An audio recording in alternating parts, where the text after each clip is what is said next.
오늘은 요한복음 11장 1절로 11절 말씀 가지고 12시에 만나요 세상의 빛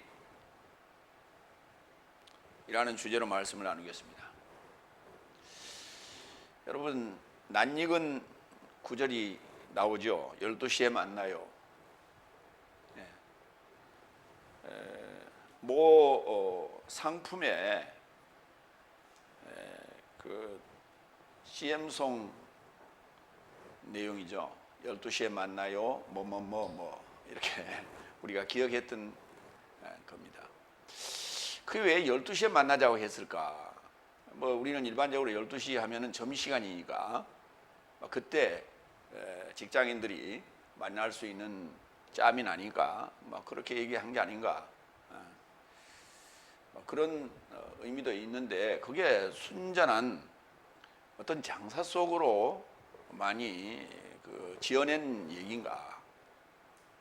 오늘 성경에 12시라는 시간이 등장하는데, 그 12시라고 하는 그 시간은 정오라고 그러죠. 그래서 정오, 발을 정자, 그래서 오후가 시작되는, 그래서 정오라는 시간은 오전 시간과 오후 시간인 이렇게 나뉘는 분기점. 적도라고 하는 것은 남쪽과 북쪽이 나뉘는 분기점. 이런 것처럼 정오라고 하는 시간은 해가 정중앙에 오는 그러한 시간을 말하는 거예요. 그러니까 밝기로는 가장 밝은 시간이다, 이렇게 말하는 거예요. 그러니까 시간상의 문제가 아니라 밝다라고 하는데 포커스를 맞춰야 된다. 그래서 12시에 만나요. 무엇을 만나느냐? 세상의 빛. 그러니까 예수님께서 12시라고 하는 이 시간을 언급하는 그 상황은 가장 밝은 빛이 역사하고 있는 그 상황을 오늘 말씀하고 계신다, 이렇게 볼 수가 있겠습니다. 내용으로 들어가겠습니다. 첫 번째, 요한복음 11장 1절로 3절, 병든 나자로스와 자매 마리아와 마르다에 관한 얘기입니다. 이 부분에 대해서 상세히 설명을 했고요. 아마 세 남매가 지금 등장을 하는데 부모는 안 계신 것 같아요. 왜냐하면 다 돌아가신 것 같은데, 그런데 나자로스라는 사람은 남자고 자매 마리아와 마르다가 있는데, 그 나자로스와 예수님과는 아는 사이로 이렇게 성경은 기록을 하고 있습니다. 그것을 이제 친구라고 하는 단어가 있어서 아는 사이가 아닌가, 이렇게 이제 우리가 추정을 하는 것이죠. 어쨌든 이 관계와 그리고 그들이 기거하는 베다니아라고 하는 장소와 더불어 한번 상고해 보도록 합니다. 먼저 1절, 첫 번째, 그런데 어떤 병든 자가 있는데 마리아와 그녀의 자매 마르다의 촌에서 난 베다니아 출신 나자로스더라. 병든 남자는 나자로스, 그들이 기거하는 장소는 베다니아, 그리고 또 그녀의 자매가 마리아와 마르다라고 하는 여자매가 있었다 하는 얘기입니다. 이 베다니아부터 좀 살펴보도록 합니다. 베다니아라고 하는 지명으로 등장하는데, 베트라는 집이라는 단어와 아니라는 단어, 가난하다는 단어가 두 단어가 합쳐져서 가난한 집이라는 뜻이에요. 그 동네가 우리로 얘기하면은 빈촌. 그래서 되게 도해지 근방에 대개 이 빈촌들이 있죠. 과거에 우리 서울로 얘기하자면 상암동쯤 될까요? 지금은 거기가 거주지로서는 아주 최적지로서 바뀌었습니다만, 탈바꿈이 됐습니다만, 과거에 그 난지도 주변에 있었기 때문에 거기 기거하는 사람들이 그 난지도의 쓰레기 더미 속에서 어떤 팔만한 어떤 것들을 줍는 그런 역할들을 하면서 고철이나 종이나 이런 걸 주우면서 살았던 그러한 동네가 바로 상암동입니다. 거기는 장화 없이는 다닐 수가 없어요. 비 오면은. 그런 아주 빈촌이었죠. 그렇게 이해를 우리가 합니다. 베다니를. 마태복음 21장 17절로 19절을 보겠습니다. 이 베다니에서 일어난 일이죠. 그리고 저 삶을 남겨두고 베다니아에 이르고자 성 밖으로 나오셨다. 그러니까 예루살렘 성에서 지금 나와서 베다니아로 바로 연결되는 그런 위치로 이해하시면 됩니다. 그리고 거기 유숙하셨다. 그래서 그가 새벽에 성에 이르고자 직접 데리고 올라가시는데 굶주리셨다. 그리고 길에 접해 있는 한 무화과 나무를 알아보시고 그를 접해 가셨다.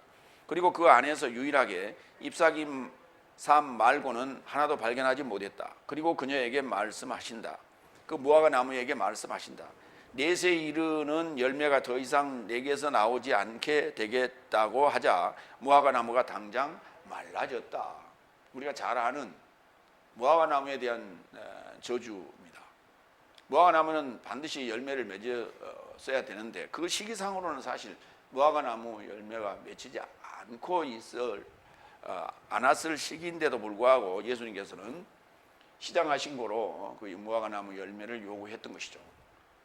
그러나 무화과 나무 열매를 찾지 못한 거로 예수님께서는 저주를 하심으로 그 무화과 나무가 당장 말랐다라고 하는 그곳이 바로 베다니아의 길에 있었던 무화과 나무입니다. 그래서 가난한 집에 당연히 열매가 없을 수밖에 없죠. 아무리 무화과 나무가 여름철에 무화과 나무는요 그 열매를 맺는데 한꺼번에 모든 대개 과일들 한꺼번에 딱 맺어서 그것이 연그러지고 수확하고 끝 이렇게 되죠 대개.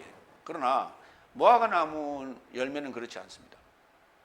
계속해서 무화과라는 것은 꽃이 피지 않은 날에서 무화과라고 부르는데 그러니까 열매가 맺힘과 동시에 그것이 점점 커져서 입을 벌리면 익을 때 되면 입을 벌리죠.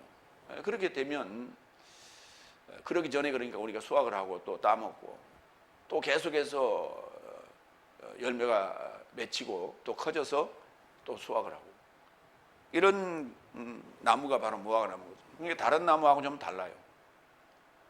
되게 다른 나무들은 꽃을 피고 수정을 하고 열매가 맺혀서 익으면 수확을 하고 끝 이렇게 됩니다. 그러나 무화과 나무는 그렇지 않아요. 여름 내에 열매가 맺히고 또 익어가고 수확을 하고 열매가 맺히고 또 익어가고 수확을 하고 그래서 그 장마통에도 장마통에는 햇빛을 많이 보질 않기 때문에 과일이 잘 안 익는 시기인데도 불구하고 무화과라고 하는 이 열매는 장마통에도 익어요. 그래서 어제 따먹고 오늘 또 가보면 또 볼고대대하게 그렇게 익어서 무화과 열매를 여름에 과일로 간식으로 그렇게 즐겼던 기억이 납니다. 그런 그 무화과 나무가 열매를 맺지 않고 있었다는 얘기는 그 베다니아라고 하는 가난한 집이라고 하는 그 상황을 단적으로 우리에게 보여주는 하나의 상황과 연결이 된다, 매치가 된다 이렇게 볼 수 있습니다. 나자로스에 대해서 좀 살펴보겠습니다. 헬라어로는 라자로스입니다. 나자로스가 아니라 나사렛이라는 그 나사렛 할 때 니은으로 시작하는 것이 아니라 리발 그러죠. 그 북한에서는 그렇게 얘기하잖아요. 이발이 아니라 리발 그렇게 얘기하잖아요. 그런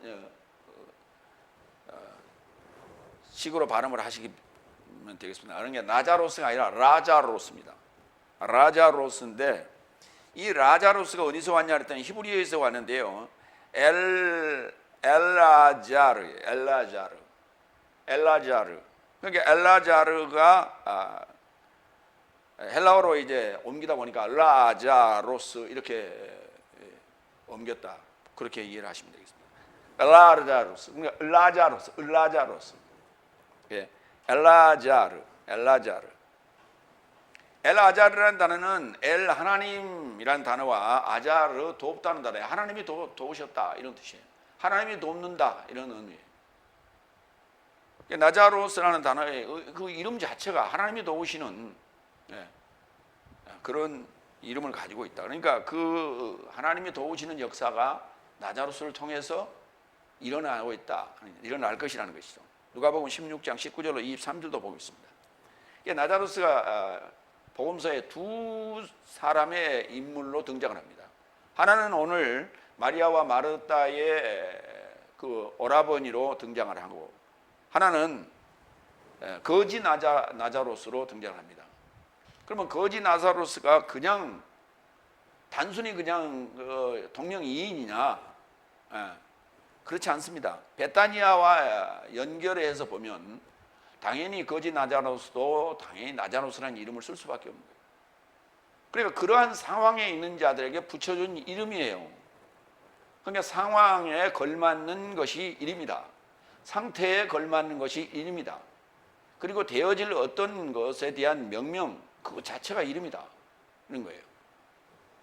그러니까 우리는 이름 그러면 호적에 어떻게 올려있느냐, 이것이 자꾸 이름이라고 생각하는데, 그렇게 불려지는 게 그 이름이에요. 별명이 됐든 별호가 됐든 별칭이 됐든 어떻든 간에 그렇게 불려지는 게 이름이에요. 그러니까 이름이라는 개념에 대해서 우리가 그렇게 이해를 하시면 되겠습니다. 누가복음 16장 19절로 23절. 어떤 부유한 사람이 있는데 나를 조차 호화로이 즐기며 자색 옷과 세마포 옷을 입더라. 그런데 나자로스란 이름으로 어떤 거지가 있더라. 그는 종기가 앓고 그의 현관을 향하여 던져지게 되었고, 부자의 상으로부터 떨어지는 부스러기로 배를 불리려 갈망하나 개 사람도 와서 그의 종기를 핥더라. 그런데 죽었을 그 거지를 아브라함의 품에 이르고자 사자살매에 의해 그를 탈취되게 되었다. 부자도 죽었고 장례 치르게 되었다. 그리고 음부 안에서 고문사람 안에 있는 그의 눈사람을 들어올려 멀리로부터 아브라함과 그의 품사람 안에 있는 나자로스를 본다. 음부에서 지금 이 부자가 아브라함의 품 안에 있는 나자로스를 지금 보고, 안면에는 있었겠죠. 그 안면에 있는 그 나자로스에게 나자로스를 보면서 아브라함에게 부탁을 합니다. 그 나자로스의 손에 물을 좀 찌어서 내 혀를 좀 서늘하게 해달라, 이렇게 요청을 했던 그 사건이죠. 여기 부자는 누구고 나자로스는 누구냐는 거예요. 바로 부자도 내 자신 안에 있는 사람이요, 그 거지 나자로스도 내 집 안에 있는 속성이에요. 내 안에 지금 두 속성이 있는 거예요. 부자라는 속성과 거지라는 속성이 있는 거예요. 그래서 하나님은 누구를 선택하느냐? 그 거지를 선택한단 말이에요. 외적으로 거지는요, 먼저 죽게 돼 있어요. 왜? 영양실조 걸려서 먼저 죽습니다. 그리고 부자는 오래오래 호화롭게 살다가 하다가 늦게 죽게 돼 있어요. 근데 무슨 염치가 있어서 그 나자로스에게 내 혀를 좀 서늘하게 해달라고 그렇게 얘기할 수 있어요. 그리고 그에게 어떤 도움도 주지 않았다는 그 부자가 어떻게 그 얼굴을 또 기억할 수도 있어요? 아마 부자 집 앞에 거지가 웅크리고 있는 그러한 모습을 우리는 볼 수가 없습니다. 뭐 옛날 사극에서나 잠깐 스치고 지나가는 그 거렁뱅이들한테 밥 한 그릇 주는 그런 모습들을 우리가 볼 수가 있는데, 그들도 그냥 밥 얻어 먹는 게 아니에요. 작년에 왔던 각설이 죽지도 않고 또 왔네요 하고 한바탕 놀아줘야 되는 거예요. 그래서 그들도 일반 집, 양반 집에 잘 안 가요. 잔치집에만 주로 쫓아다닙니다. 그런데 여기 보면 나자로스는 이 부잣집에 매일 출근을 했어요. 근데 아무것도 얻어 먹은 게 없어요. 뭐 이리 다니다 저리 다니다 뭐 부딪혀가지고 종기가 났는데, 상처가 났고 종기가 났을 텐데 그것마저도 그 집 개가 와서 다 그걸 짓물라는 걸 핥아버렸다는 거 아니에요. 그러니까 아무런 혜택도 받지도 않고 뭐 음식 하나 얻어 먹을 수도 없는 그런 부잣집인데 뭐하러 매일 출근을 거기 해요? 이해가 안 가는 얘기 아닙니까?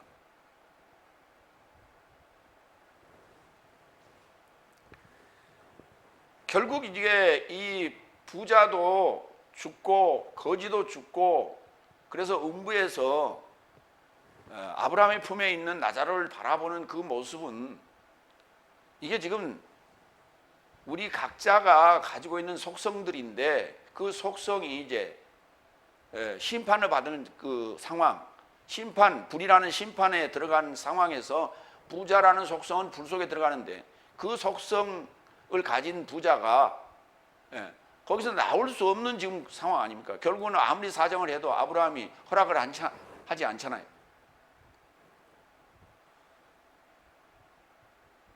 그러니까 이 상황이 뭐냐? 우리는 이 상황을 내가 예수 믿는다고 나를 핍박했던 사람들, 그 부자에 해당된다고 생각하고, 그 핍박을 받은 자는 거지 나사로라고 생각을 하죠. 그래서 이게 지금 음부에서 신음하고 있는 그 나를 핍박했던 자가 이제 나는 천국에 입성을 해서 내려다보고 그걸 고소하게 지금 여기고 있고, 그거에 대한 어떤 복수를 하고 있는 그런 입장으로 지금 우리가 이해를 그렇게 해왔다 이 말이에요. 만약에 그 지금 부자에 해당되는 자가 자기의 부모라고 생각을 하고 자기의 형제라고 한번 생각을 해봐요.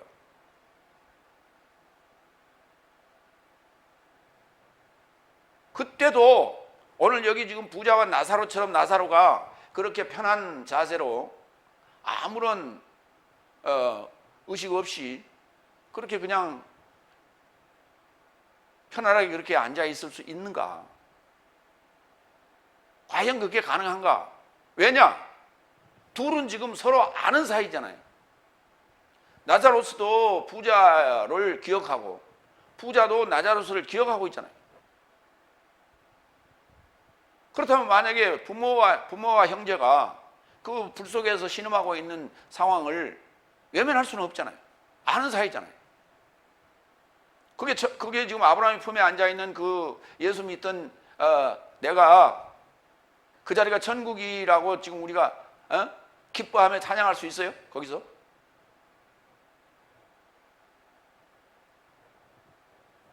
그걸 성경 해석이라고 하고 앉았어요.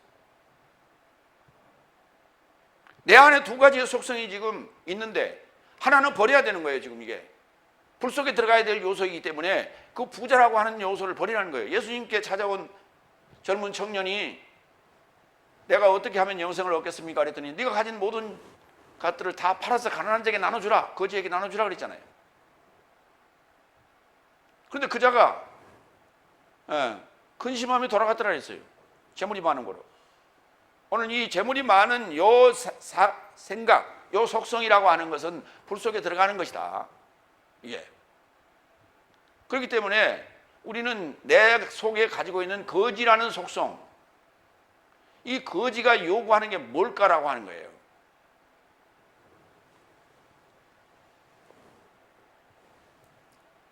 바로 하나님께서 도우시는 그 속성은 바로 거지의 속성이에요.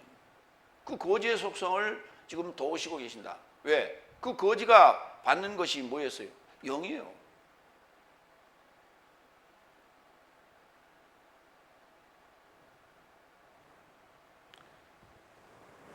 그러면은 그 부자의 속성은 도대체 뭐예요? 재물?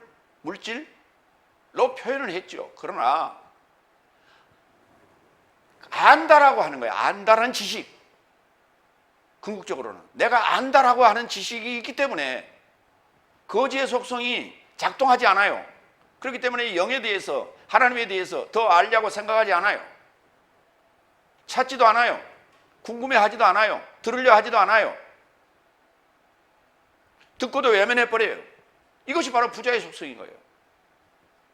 그 부자의 속성 가지고는 결코 하나님의 영을 이해할 수도 없고 받을 수도 없다는 거예요.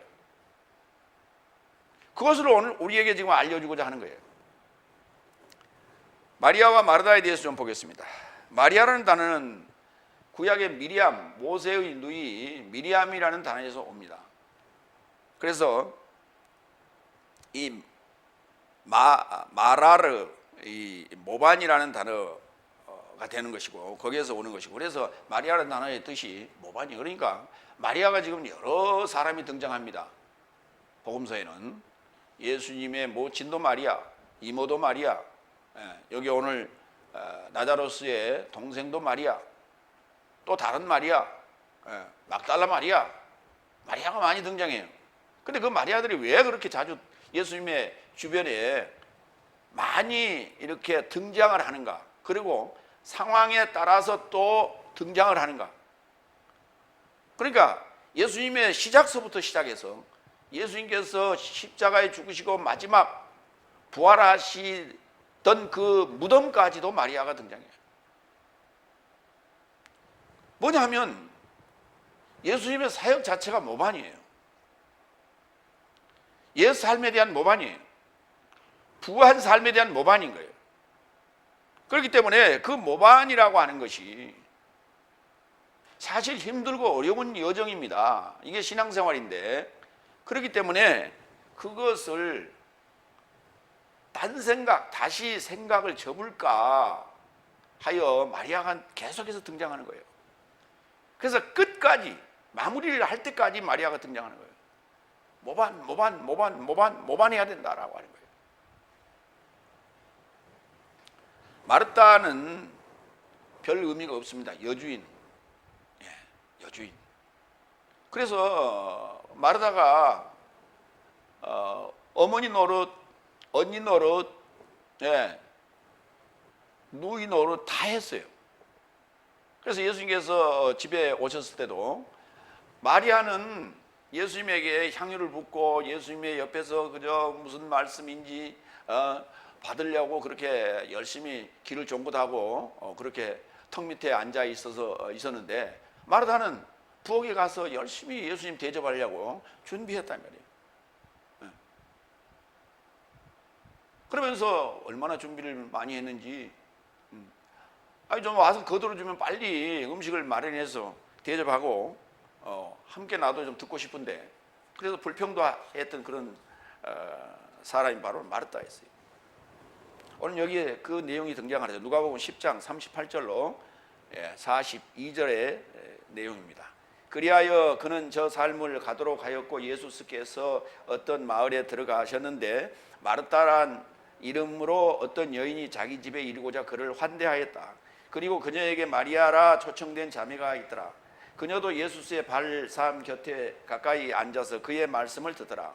그런데 마르다는 많은 봉사에 관하여 분주해지더라. 그래서 접해 서서 언급하되, 주여, 내 자매가 나를 홀로 봉사하도록 남겨두었다고 당신에게 염려하지 않지요. 그런즉 나에게 도와주라고 그녀에게 언급하소서. 그러자 예수께서 그녀에게 답변하여 언급하시되, 마르다야 마르다야, 네가 많은 삶에 관하여 걱정하고 소란 피우나 하나만 필요가 있다. 마리아는 선한 몫을 택하였으니 그것이 그녀로부터 제거되지 않을 것이다. 그러니까 말씀드릴 때는 주방 봉사 그게 중요한 게 아니다. 그건 나중에 해도 된다. 말씀드릴 때는 말씀 듣고 주방 봉사는 그 뒤에 그냥 같이 해도 되고, 그게 그렇게 중요한 게 아니다. 그러나 우리는 손님이 올 때 어떻습니까? 음식 접대부터 그걸 소홀히 하지 않기 위하여 우리는 열심히 거기에 심혈을 기울이잖아요. 말씀은 뒷전이고. 근데 마리아는 그렇지 않았다는 거예요. 그러니까 어떻게 보면 이 상황을 보면요, 참 인간적인 것은 마르다고 못돼 처먹은 건 마리아예요. 그렇잖아요. 그러니까 이름 자체가 모반이거든요. 모반이니까 그래요. 누가 보더라도 이해가 안 되는 행동들을 잘 한다 이렇게 볼 수가 있어요. 그래서 뭐 그냥 죽이 끓든 밥이 끓든 당신이 알아서 하고 나는 말씀 듣는데 전념하겠소? 참 얄밉죠, 어떻게 보면. 그러나 예수님께서는 말씀을 듣는데 거기에 관심을 갖는 자를 칭찬하셨어요. 그걸 선한 몫을 택하였다라고 예수님께서는 그렇게 말씀하고 계세요. 입에 들어가는 그 음식이 뭐가 그렇게 중요하냐? 그거 썩 중요하지 않다는 거예요.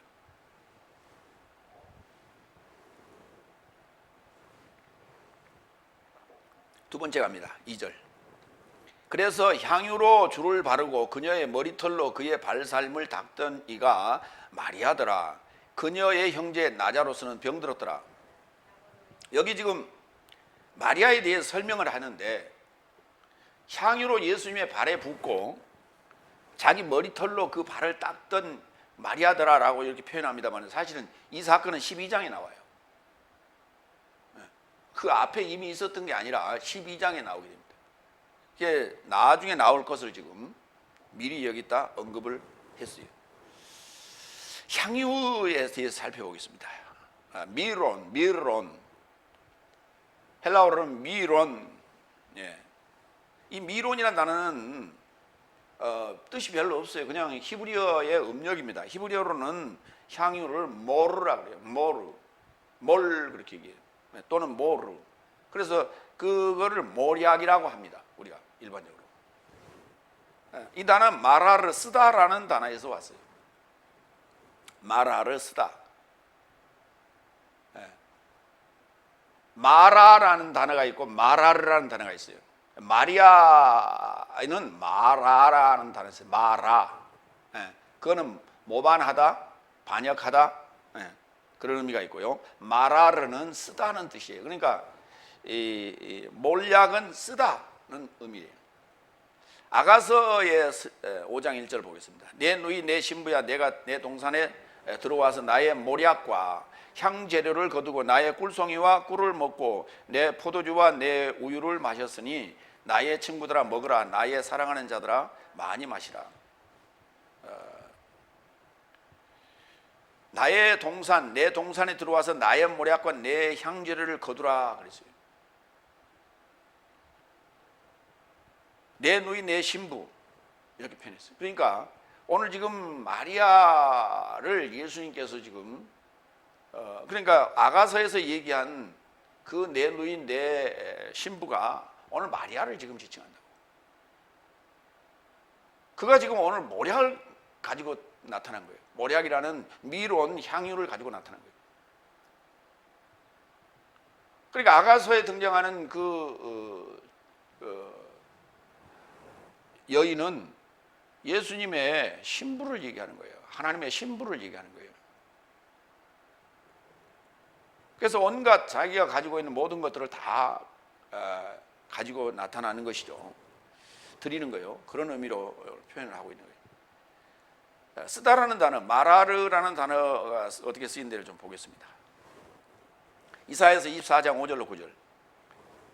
땅이 또한 그 주민 아래서 더럽게 되었으니 이는 그들의 율법을 범하며 율례를 어기며 영원한 언약을 깨뜨렸습니다. 그러므로 저주가 땅을 삼켰고 그 중에 사는 자들이 정죄를 당하였고 땅의 주민이 불타서 남은 자가 적도다.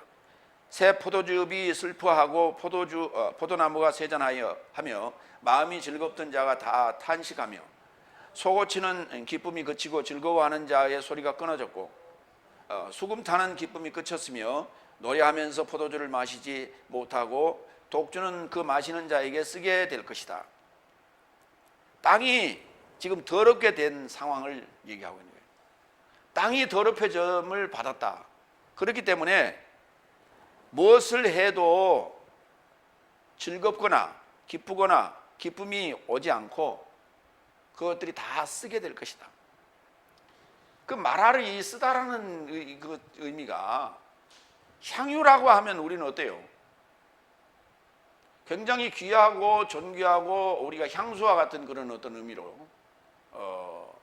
생각을 하지 않습니까? 그런데 그런 의미보다는 쓰다, 쓴맛, 씁쓸하다, 맛이 쓰다. 쓴맛이라고 하는 것 자체는 괴롭다는 의미거든요. 괴로움. 괴롭다 못해서 더 우리가 이제 그 괴로움이라는 쓴맛을 우리가 체험적으로 느낄 수 있는 게 있는데, 간혹 여러분들 왜 위산액이 위액이 역류하는 그런 상황들을 간혹 겪는 사람도 있어요. 자다 보면 그런 상황들이 잘 오는데, 그때 느끼는 그 쓴맛 정말 싫죠. 예. 어떻게 표현할 수가 없는 그런 맛이죠. 그 맛이. 예. 위산이 역류하는 그런, 그게 바로 쓴맛이에요. 예. 이거 바로 땅이 지금 그 더럽게 됐을 때 주어지는 현상들을 그렇게 묘사를 해놨어요. 이사야서에서. 그런데 그러니까 아가서에서는 사랑이라는 걸로 지금 묘사를 했고요. 그 다음에 이사야서에서는 땅이 쓴맛을 느끼게 될 것이다. 그 땅이 쓴맛을 느낀다는 얘기는 그것도 신부에 해당되는 것이에요. 그래서 사랑과 쓴맛 두 가지예요. 그러니까 우리는 이제 사랑이라는 이야기에 보면, 러브 스토리에 보면 항상 그 쓴맛이 나오는데, 예, 괴롭고 쓰고 참 슬퍼하는 그런 대목들이 나오는데, 사랑하는 자가 둘이 같은 생각을 하고 같은 길을 가고 같이 밥 먹고 같이 잠자면요, 쓰고 아플 이유가 없어요. 괴로울 이유가 없어요. 문제는 헤어짐이라는 것 때문에 우리가 괴롭고, 헤어짐이라는 것 때문에 쓰리고 아프고, 그리고 살아가는 과정 속에서 둘이 다투다 보면 그게 괴로운 거예요. 사랑했기 때문에 그렇습니다. 그 사랑이라는 것이 양면인성이 있는 거예요. 행복한 상황도 있고 반면에는 쓰고 아픈 거예요. 아린 거예요, 그게. 그래서 결국은 이게 모략이라는 단어를 향유라고 지금 표현해 놓은 것은 그 밝은 면을 얘기하는 거예요. 좋은 면만 얘기하는 거예요. 반대의 의미는 지금 숨겨놨단 말이에요. 그러니까 양면성을 가지고 있는 거예요. 왜냐하면 요한복음 12장에 이제 등장합니다. 12장 3절로 7절을 보겠습니다. 여기 지금 발을 닦던 내용이 12장에 등장합니다. 그러므로 마리아가 값진 순수한 나드향 모략 리트라를 취하여 예수스의 발에 붓고 그의 발을 자기 머리털로 닦으니 집이 모략 향기로 가득하게 되었다. 이 상황은 지금 밝고 좋은 이야기 같이 보여요. 그런즉 그의 제자 삶에서 하나인 그를 넘겨주려고 하는 가롯인 시몬 유다가 말하였다. 어찌하여 이 모략이 300데나리온에 팔려져 거지 삶에게 주어지지 아니하였느냐. 그러나 이렇게 언급한 것은 거지 삶에 관하여 그로 돌보고자 함이 아니요 오직 저는 도적이므로 돈꾀를 맡아서 거기 넣어진 삶을 챙기더라. 그런즉 예수께서 언급하시되 내 장래의 날에 이르고자 그것을 지켰으니 그녀를 놔두어라. 오늘 마리아가 순수한 매우 값진 나드향 모략 리트라를 취하여서 예수스의 발에 붓고 그것을 자기 머리털로 닦았습니다. 그 향이 온 집안에 가득했다 그랬어요. 그런데 가룟 유다가 뭐라 그러냐면, 야 그거 팔면 300데나리온이나 받을 수 있는 건데, 300데나리온이면요 장정 1년치의 봉급이에요. 연봉 장정 1년치 봉급, 엄청난 금액입니다. 그걸 갖다가 한순간에 그걸 깨뜨려서 다 부어서 그걸 허비하느냐? 일리가 있는 얘기죠. 그런데 예수님이 뭐라 했냐? 내 장래의 날에 이르고자 그것을 지켰다.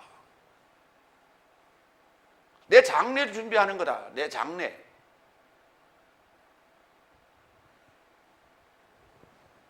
그러니까 그 향기로운 냄새가 집안에 가득한 그 상황, 이거는 밝고 좋은 면, 사랑이라는 측면이에요. 그런데 그 이면에 이별이라고 하는 장례식이 예비되어 있다는 거예요. 그 쓴맛이거든요. 그러니까 예를 들면 이제 이렇게 이해하시면 돼요.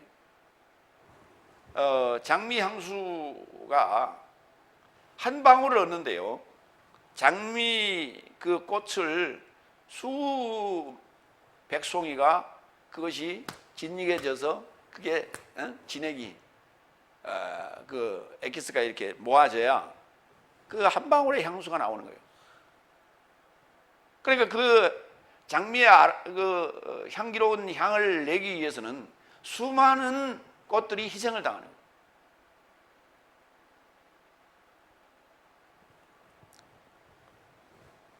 그렇게 이해를 하시면 돼요. 세 번째, 3절. 그런즉 자매 삶이 그를 향하여 파견하여 말하되 주여 보소서, 당신이 좋아하는 자가 병들었습니다. 당신이 좋아하는 자가 병들었습니다. 그 좋아하는 자가 이제 지금 동사가 분사로 사용되어 있고, 그 말은 무슨 말이냐면 당신의 친구라는 얘기예요. 예수님께 지금 하는 얘기죠. 예, 당신이 좋아한다, 이 필레오라는 단어예요. 요한복음 21장 15절에 사용된 내용인데요, 그런즉 저 삶이 식사한 후에 예수께서 시몬 베드로스에게 말씀하시되 요나에 속한 시몬아, 네가 이런 삶보다 많이 나를 사랑하느냐? 예, 아가파오로 물었습니다. 그에게 말한다. 주님, 그렇습니다. 내가 당신을 필레오, 좋아하는 줄 당신께서 알고 계십니다. 그에게 말한다. 내 희생양을 양 삶을 먹여라. 예수님은 아가파오로 물었어요. 사랑하느냐? 나를 남편으로 생각하느냐? 이런 지금 얘기. 그런 이제 이렇게 써놓으면 또 사람들은 뭐라 그래요? 야, 동성애냐?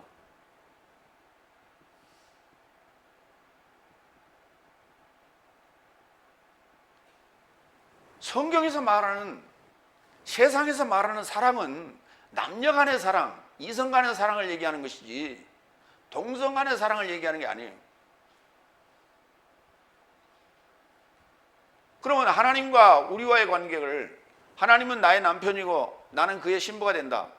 넌 남자니까, 남자 대 남자니까 동성간 아니요. 글쎄, 그 생각은, 그러니까 그런 생각으로 성경을 보면은 성경이 이해될 수 없다니까요. 이해가 안 되는 거예요. 성경은 세상적인 사고를 기반으로 하되, 기초로 하되 초월해야 돼요. 3차원의 사고를 기초로 하되 4차원으로 우리가 초월해야 돼요. 그래야만이 성경이 이해되는 거예요. 근데 그것을 초월하고자 하는 노력을 하지도 않고 그것을 원치도 않아요. 그 초월해서 볼 수 있는 능력을 우리가 내가 스스로 갖는 것이 아니라 하나님께서 우리에게 주시는데, 그것을 계시의 능력이라 하는 거예요. 그걸 계시라 하는 거예요. 뭐 이상을 뭐 보여주는 게 그걸 계시가 아니고.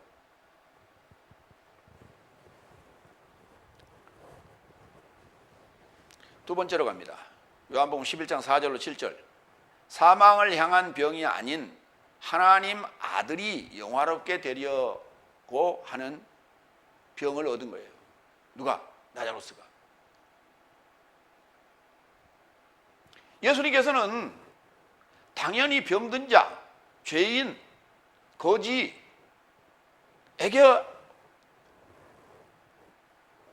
오시도록 돼 있어요. 그들을 만나도록 돼 있어요. 이게 법칙이에요. 규칙이고. 이게 그리고 약속이에요.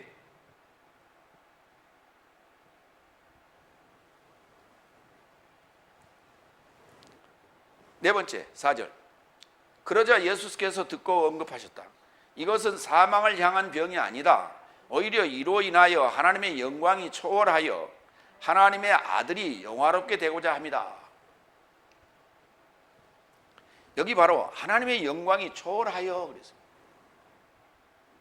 이 휘페르라는 단어를 썼어요. 영광이 초월하여 하나님의 아들이 영화롭게 되는 것이다. 영화롭게 된다는 단어도 이건 동사예요. 영광이라는 단어의 동사입니다. 그러니까 영화라 하기도 하고 영광이라고 하기도 합니다. 같은 말이에요.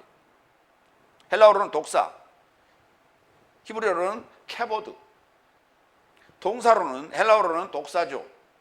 영화롭다, 영화롭게 하다. 그 다음에 히브리어로는 카바드예요. 헬라어로는 영화롭게 하다인데, 영화롭게 하다 또는 영광스럽게 하다 에서 영광이라는 단어가 나오고 영화라는 단어가 만들어지는 건데, 히브리어에서는 그 영광이라는 단어가 무슨 뜻이냐면 무겁다는 거예요. 무겁다. 카바드, 무겁다 해서 왔어요. 그러니까 영광은 뭡니까? 무거운 거예요. 중한 거예요. 중책이에요. 중임이에요. 그게.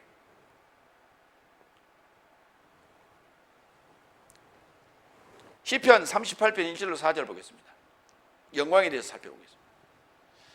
영광이 초월했다는 얘기, 영광이 초월했다는 얘기는요, 하나님의 영광은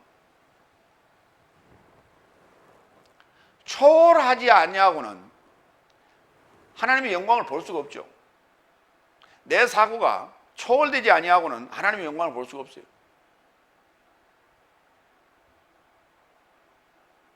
그래서 그것은 쉽게 내가 얻을 수 있는 게 아니고 쉽게 가질 수 있는 게 아니에요.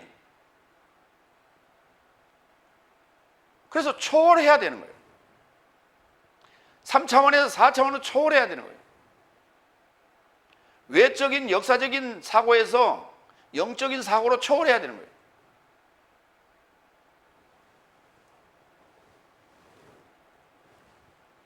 시편 38편 1절로 4절. 여호와여, 주의 노하심으로 나를 책망하지 마시고 주의 분노하심으로 나를 징계하지 마소서. 주의 화살이 나를 찌르고 주의 손이 나를 심히 누르나이다. 주의 진노로 말미암아 내 살에 성한 곳이 없사오며 나의 죄로 말미암아 내 뼈에 평안함이 없나이다. 내 죄악이 내 머리에 넘쳐서 무거운 짐 같으니 내게 무겁습니다. 그걸 갖다가 감당할 수 없나이다 이렇게 번역했어요. 카바드. 너무 무거우니까 감당할 수 없다. 그걸 의역을 한 거예요. 그러니까 내 죄악이 내 머리에 넘쳐서 무거운 짐 같으니 내게 무겁습니다. 내게 엄청나게 무겁습니다. 그러면 이거를 갖다가 주의 영광이 초월을 시켜줘야 되겠죠. 끌어올려야 되겠죠. 이 초월이라는 개념이 뭐냐면요, 성경은 하나님이 기록을 했는데 개미 같은 우리 인간이 하나님의 생각을 어찌 알 수 있느냐. 그러니까 하나님께서 개미의 형상과 같은 인간의 모습으로 오셔서 우리에게 알려주는 것이다.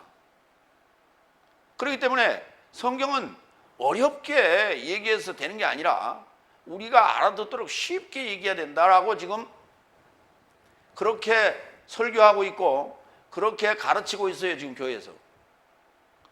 그 지금 설교나 그 가르침은 엉터리예요. 성경에서 말하는 구원이라고 하는 것은 우리의 의식, 우리의 사고를 3차원의 사고에서 4차원으로 끌어올리는 거예요. 이게. 그래서 초월하는 겁니다. 휘페르. 이걸 구원이라고 하는 것이지, 시궁창에 지금 빠져서 아니면 지금 개천에 빠져서 죽어가고 있는 자를 건져내는,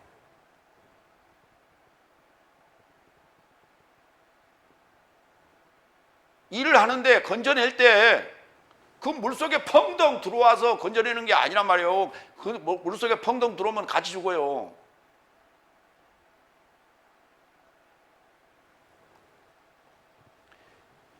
끌어올릴 수 있는 어떤 준비를 해놓고 사람이 내려와야죠.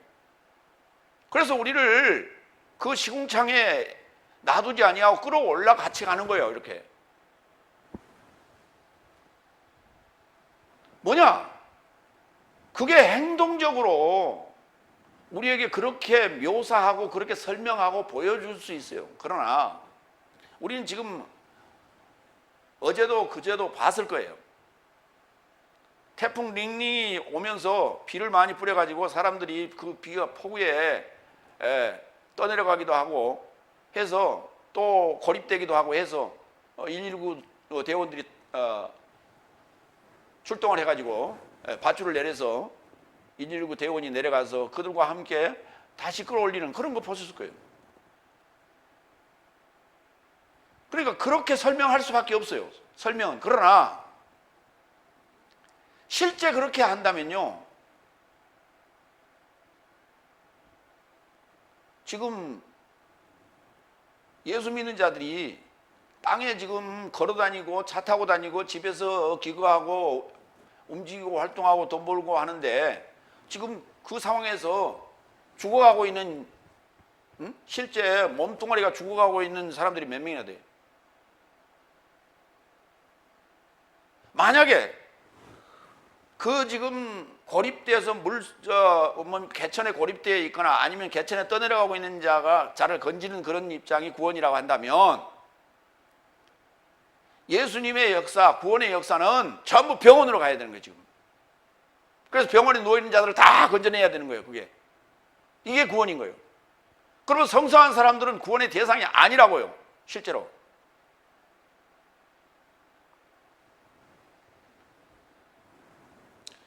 그러니까 우리가 구원을 지금 잘못 이해하고 있는 거예요.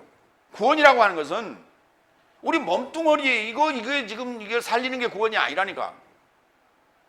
우리 의식 구조를 3차원의 사고에서 4차원으로 추월시키는 거예요, 이게. 끌어올리는 거예요. 업그레이드 시키는 거라니까. 업데이트 시켜야 업그레이드가 되지.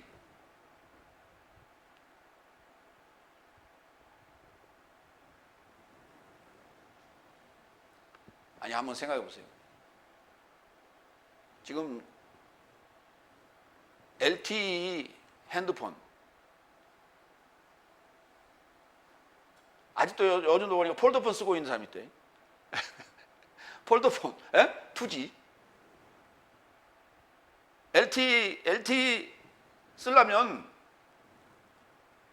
2G 이 폴더폰 가지고는 LTE를 쓸 수가 없어요. 그럼 폰을 바꿔야 돼. 그렇잖아요. 그럼 폰을 바꿨으면 폰을 사용하는 법을 숙지해야 돼. 전화만 받으면 된다고. 폴더만 딱 열면 전화가 돼요.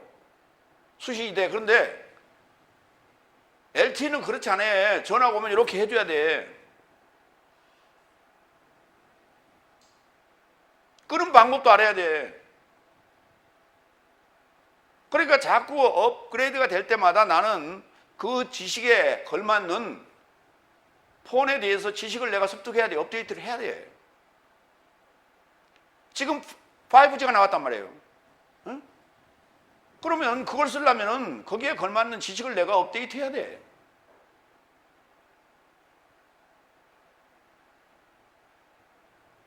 내가 알아듣도록 내가 쉬운 말로, 내가 알아듣도록 내가 쉬운 말로 핸드폰 회사에서 나한테 와서 설명해 주죠. 그걸 안 해요. 기본적인 것만 가르쳐 줘요. 나머지는 내가 공부해야 돼. 그래야만이 그 비싼 5G 폰을 사가지고 10분을 활용할 수 있는 거예요. 그렇지 않으면 그거 살 필요가 없어. 그냥 LTE 쓰거나 폴더폰 쓰면 되는 거예요. 똑같은 얘기예요. 하나님 나라에 내가 들어가려면 거기에 걸맞는 지식으로 업데이트를 해야 돼. 그래야 내가 하나님 나라로 업그레이드가 되는 거예요. 근데 착각들을 하고 앉았어요.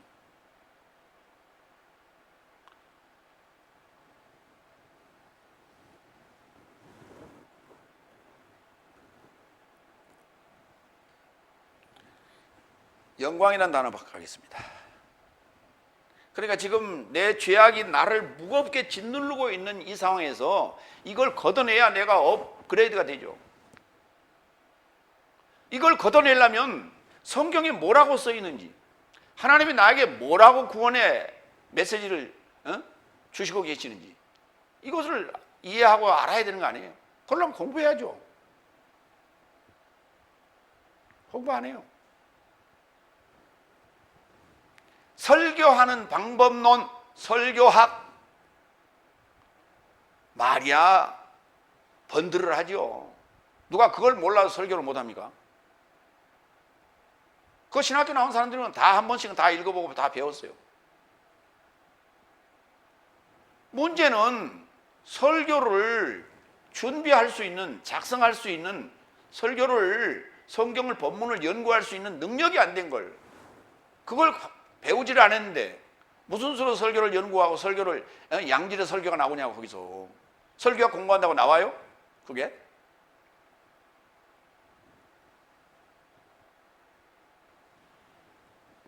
현실이란 말이에요. 지금 설교를 준비하는 건 현실.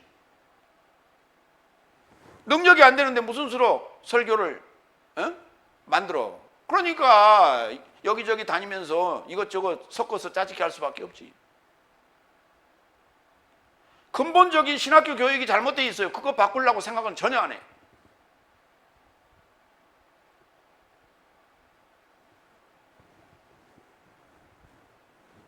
그게 하루아침에 바꿔집니까? 누구의 노력에 의해서 후다닥 바꿔집니까? 많은 성도들이, 많은 목회자들이 원해야 되는 거예요. 그래야 바뀌어지는 거예요. 그렇지 않으면 바뀌어지지 않아요.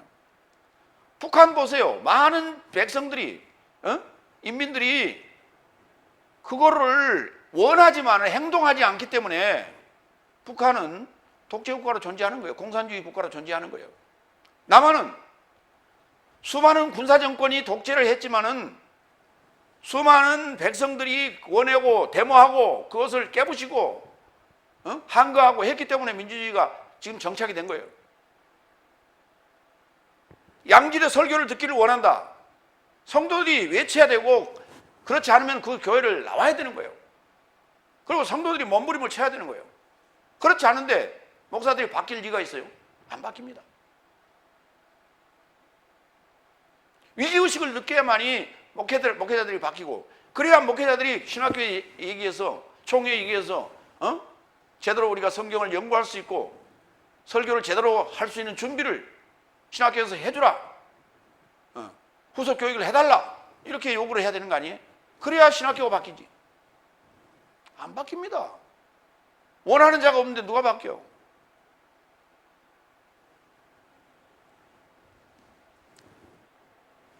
이사야 40장 3절 5절. 외치는 자의 소리여 이르되 너희는 광야에서 여호와의 길을 예비하라.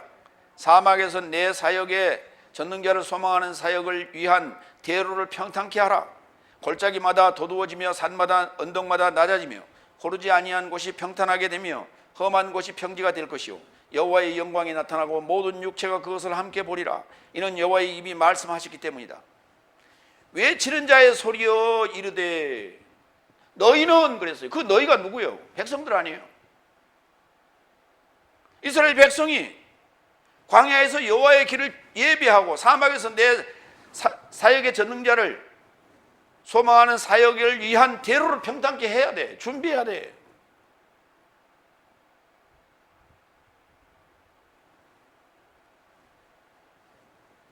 그래야 여호와의 영광이 나타나는 거 아니에요? 여호와의 영광이 누구예요? 예수님 아니에요? 무거운 중책을 가지고, 무거운 책임을 가지고 나타난단 말이에요. 하나님이. 그 중책이 뭐예요? 한번 생각해 봐요. 미물 같은 인간이 하나님의 말씀을 이해할 수가 없죠. 근데 그 미물 같은 인간에게 하나님께서 그 지고하고 숭고한 지식을 집어넣어 줘야 되는, 그래야 구원인 거예요. 그 일이 얼마나 어렵겠어요?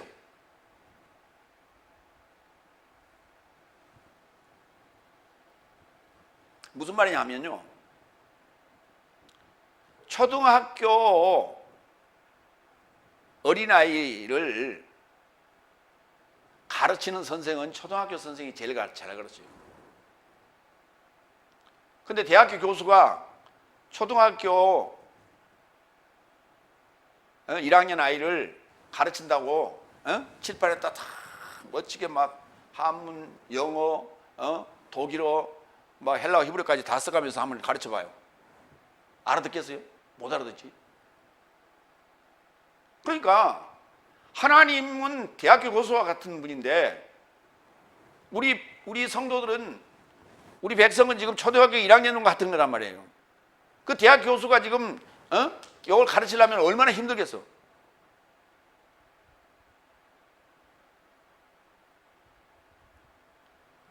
그렇기 때문에 하나님께서 알아들을 수 있는 계시의 능력을 우리한테 부어줘야 된다니까. 그래야 알아듣는다니까. 그 계시의 능력을 달라고 하나님께 기도해야 되는 거예요. 근데 아무도 기도하지 않고 있어요. 그러니까 성경을 봐도 이해가 안 돼. 헬라어 히브리를 봐도 이해가 안 돼. 그러면서 간혹 저한테 물어요. 목사님, 헬라어 히브리어를 두 과목을 다 하시죠? 예. 야, 그거 어떻게 그걸 두 과목을 다 합니까?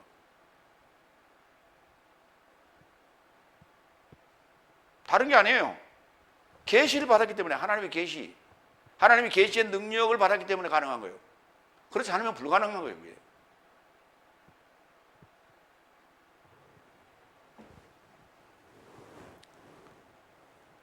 여호와의 영광이 나타나고 모든 육체가 그것을 함께 봐야 되는 거예요. 그래서 그 하나님의 영광이 초월하여야 돼. 그래서 하나님의 아들 되는 거예요. 그게. 로마서 8장 29절, 28절로 29절. 저 삶을 예지하시고 그의 아들의 형상의 본보기를 예정하셨으니 많은 형제의 삶 안에서 그를 맏아들로 있게 하려 합니다. 그래서 그가 예정하신 삶을 또한 초청하셨고 초청하신 이 삶을 또한 의롭게 하셨고 의롭게 하신 이 삶을 또한 영화롭게 하셨다. 우리 구원에 보면은 초청, 그 다음에 뭐 성화, 영화 그렇게 얘기하잖아요. 그럼 성화는 뭐고 영화는 뭡니까? 그랬더니 성화는 이 땅 위에서 이루어지는 거고 영화는 죽어서 이루어지는 거라고. 그게 지금 현재 갈빈 신학 이론이에요. 구원론이에요.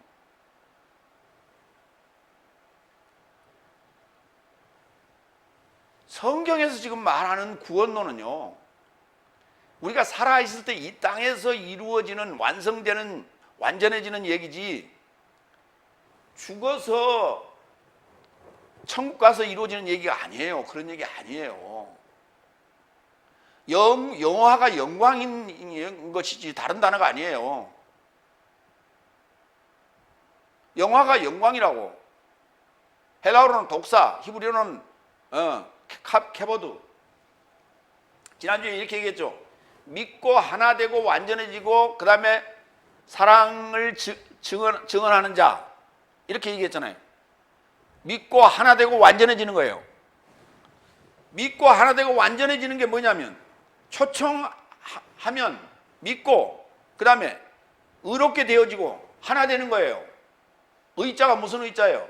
의로운 의자가 손으로 창을 잡고 양을 잡는 거란 말이에요. 이게 그리스도와 함께 십자가에 죽는 게 바로 의라고. 이게 의로워지는 거예요. 초청하고 그 다음에 의롭게 되고 그 다음에 영화롭게 하신다고. 우리를 영광, 하나님의 영광이 초월하여 아들을 영화롭게 하시는 거라니까.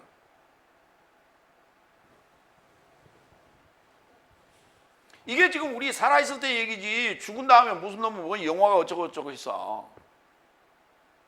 그러니까 인간의 생각으로, 역사적인 사고로 아무리 이걸 퍼즐을 맞춰보려니 퍼즐 맞춰져 안 맞추지.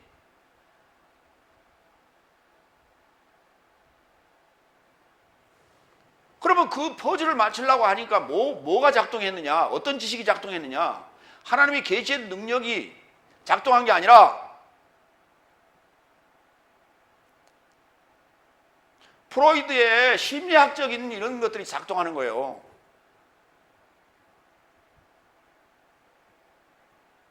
인간의 상태, 현재 심리학적인 사고. 왜? 하나님의 능력이 임하여 구원론에 대한 정확한 정의가 안 돼 있는 상태에서 신앙인들의 최후의 모습을 보니까 이게 아무리 봐도 영화 상태가 아니거든. 그럼 성화는 됐어. 성화는 무슨 어느 쪽으로 성화예요? 그게 외적으로 다 그냥 눈 가리고 아웅하는 거지. 그저 자비로운 형태로, 자비로운 모습으로 그렇게 말도 그저 조곤조곤 이렇게, 그건 종교인의 모습이에요. 그게 외식, 위선자의 모습이라고. 그게 그러니까 결과적으로는 본인들은 알거든. 그래서 결국은 이게 성화도 안 되거든. 영화는 생각도 못 하는 거. 그러니까 죽어서 그건 되는 거다라고. 예. 그건 퍼즐 밖의 얘기예요.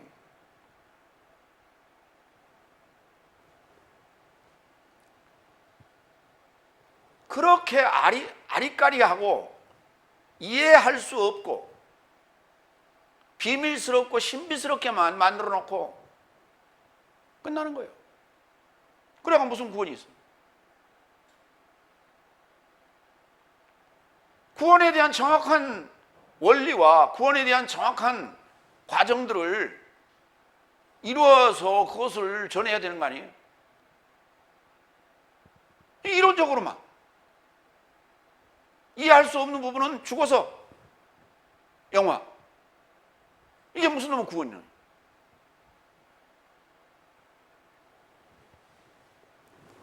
다섯 번째,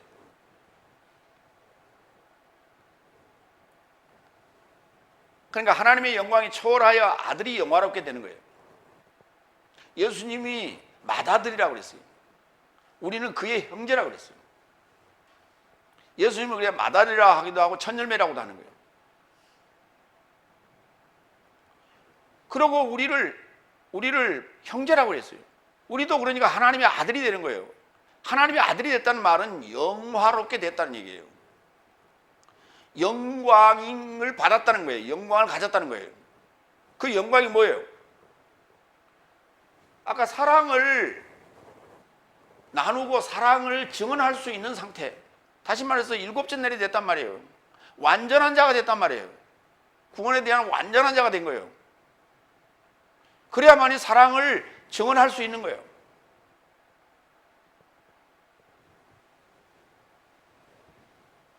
근데 하나님을 아버지라고 부르면서 자기는 영화롭게 됐다는 얘기를 하는 사람을 나는 못 봤어요. 자기는 성화가 됐다는 사람도 못 봤어. 성화가 됐단 말은 무슨 말이에요? 거룩하게 됐다는 거 아니에요? 의인도 안 되는데 무슨 놈은 거룩이 되냐고. 의롭게 되지도 않았는데. 의인은 없나니 하나도 없다고. 그거는 글쎄 예수님 오시기 전 얘기지. 우리가 구원을 얻는 데는 여기 지금 로마서 8장에 그렇게 돼 있잖아요. 8장 29절에 초청하시고 더 의롭게 하시고 그 다음에 영화롭게 하신다 그랬잖아요. 그 성경 구절을 갖다가 상황에 맞춰서, 때와 상황에 맞춰서 써야 되는데 그냥 달달달달 외워가지고 의인 얘기만 나오면 의인은 없나니 하나도 없나니, 그러면서 뭘 의를 구하라고 그랬어. 마태복음 6장 3절에 너희는 그의 나라와 그의 의를 찾으라. 의 찾아서 뭐 하려고?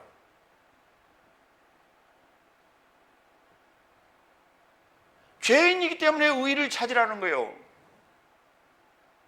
의인을 만나면 내가 의롭게 되기 때문에, 그래서 그렇게 얘기하는 거예요. 때와 장소와 시간도 모르고 그냥 가장 무조건 갖다 들이쳐서 달달달 애워가지고.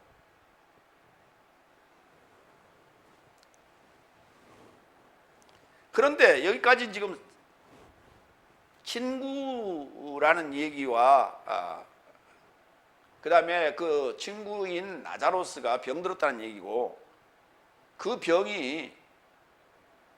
병들었기 때문에 예수님이 오신 거예요. 뭐 하려고? 그를 구원하려고. 그러면 그 무슨 병인가? 바로 이게 죽어가는 병이거든요. 사망으로 가는 병이에요.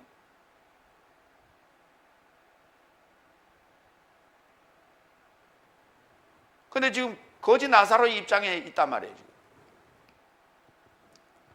부자 입장에 있는 게 아니라 거지 나사로의 입장에 있는 거예요. 그럼 무슨 병이에요? 굶어 죽어가는 병이에요. 지금. 응? 거지로서 굶어 죽어가고 있는 그런 병이란 말이죠. 그 자에게 예수님께서 지금 오셨어요. 그럼 그 자에게 지금 먹을 걸 줘야 되잖아요, 예수님께서. 근데 그게 아니라니까요. 구원은 그에게 먹을 걸 주는 게 아니라니까. 그에게 빛을 주는 거예요. 다섯 번째, 그래서 예수께서는 마르다와 그녀의 자매와 나자로스를 사랑하시더라 그랬어요. 친구 사이에서, 필로스 사이에서 지금 구원은 이루어지는 게 아닙니다. 구원의 관계는 아가파오 해야 되는 거예요. 사랑해야 돼. 이 사랑은, 아가페 사랑은 친구의 사랑이 아니에요. 아가페 사랑은 하나님께서 인간에게 무조건 주는 사랑이 아니에요. 이 아가페 사랑은 부부 사랑입니다. 부부 사랑은 조건부 사랑이지 무조건 사랑이 아닙니다. 그거는 우리가 3차원의 세계에서도 당연히 그렇게 하는 거예요. 우리는 사랑 외에는 아무것도 필요 없어요. 그걸 왜 사랑했는데? 첫눈에 반했어요. 그 첫눈에 반했다는 얘기는 그게 조건이에요. 첫눈에 반했다는 얘기는 내가 원하는 애인의 상을 그리고 있었던 거예요.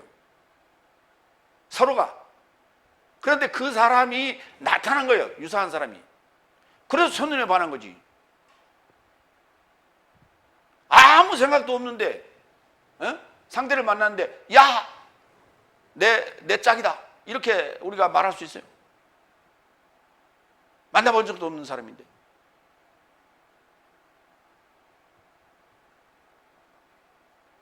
그래서요, 딸들이 시집을 갈 때 상대를 고르는데 가장 친근한 사람을 자기 배우자로 선택을 한답니다. 그 친근한 사람이 누구냐 하면요, 사실 만나고 봤더니 누구 닮았냐 하면 자기 아빠하고 닮았더라는 거예요. 자기는 뭔가 끌리고 어디서 본 듯하고 뭔가 이렇게 만났던 것 같은 그런 사람을 상대를 선택을 해서 결혼을 했는데 나중에 살아보니까 자기 아빠하고 똑같더라고요. 그 말은 무슨 말이냐 하면 그 딸이 늘 만나고 대화하고 늘상 생활했던 남자가 누구냐 하면 자기 아빠였거든. 그러니까 자기 지금 머릿속에 남자의 상이란 이렇다라고 지금 자기도 모르게 무의식 중에 그려진 거예요. 근데 사실은 자기 아빠가 싫었거든. 나는 저런 사람하고 안 할 거야 라고 했는데 막상 남자를 딱 만나서 선택하려고 보니까 가장 친근한 사람이 바로 자기 아빠의 상이었던 거예요. 그걸 우리가 천생연분이라고 생각하고 상대를 선택한다니까요. 그러면 자기 의식 속에 지금 나도 모르는 그 잠재의식 속에, 무의식 속에 상이 그려져 있는 거예요. 이게 조건이에요. 그 부부의 사랑이라고 하는 것은 조건부 사랑이지 결코 무조건부 사랑이 아닌 거예요. 그래서 막상 결혼을 하려니까 집도 필요하고 그 다음에 직장도 필요하고 다 필요하잖아요. 이것저것 다 따지는 거예요. 그래서 이게 부부 사랑인 거예요. 하나님이 우리에게 무조건적인 사랑을 부어주신 게 아니라 나의 법과 계명과 율례를 지키라. 그러면 내가 너에게 복을 주겠다. 분명히 그랬어요. 이건 계약이에요. 계약 관계지 조건부 관계란 말이에요. 계약이라 해요. 조건부 관계예요. 부부 관계. 그래서 마리아와 나자로스를 조건부 사랑을 했다니까. 주님께서 아내처럼 사랑했다니까요. 근데 그들은 뭐라고 했어요? 친구라고 그랬잖아요. 그들은. 그러니까 서로의 생각이 다른 거예요. 베드로의 생각도 똑같아요. 주님과 3년 반 동안에 공생애를 다녔는데도, 살았는데도 불구하고 나는 주님을 필레오합니다 그랬다니까. 근데 그 생각이 언제 바뀌냐? 오순절 성령 임재가 있고 난 후에 달라진 거예요. 일곱째 날에 들어가서야 달라진 거예요. 생각이. 오늘 마찬가지예요. 지금 마르다와 마리아와 지금 나자로스의 지금 이들이 일곱째 날에 들어가야만이 주님의 생각 같아지는 거예요. 그래서 필로스 사랑에서 아가페 사랑으로 바뀌어야 되는 거예요.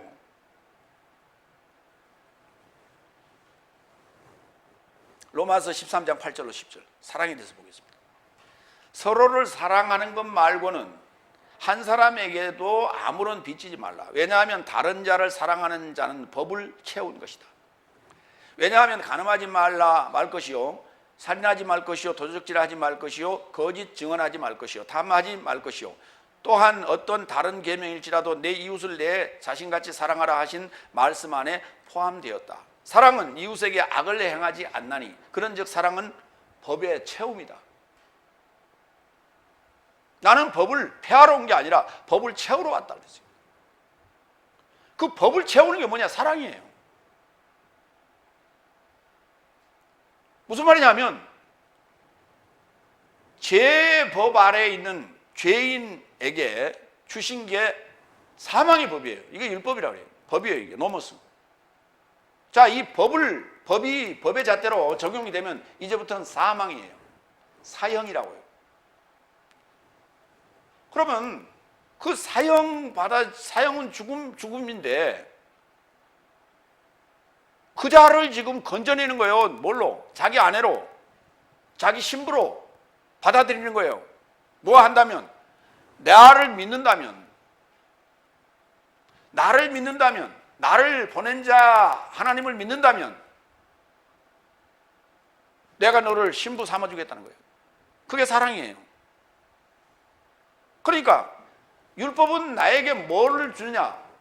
아무 소망도 희망도 아무것도 없어요. 빈 깡통 만드는 거예요. 거지 만드는 거예요. 거기에 사랑을 채우는 거예요. 희망을 채우는 거예요.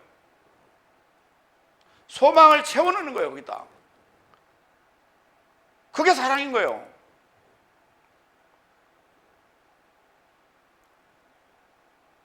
구원이라는 소망이 생겼어요. 하나님을 나의 신부로, 신랑으로 삼겠다는 그런 희망이 생겼다니까요.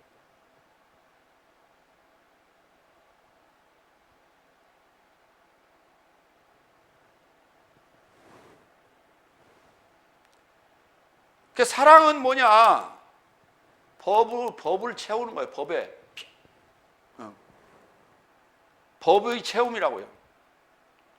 그 한 자리 채우는 그 법이 뭐냐면 생명의 성령의 법이에요. 죽이는 법을 받았는데 이제는 사는 법으로 채우는 거예요. 생명의 성령의 법. 그래서 그 법을 받고 나면 그때부터는 사랑하게 돼 있어요. 누구를? 원수를. 그 원수가 누구예요? 다섯째 날이에요. 부한, 그 부자예요.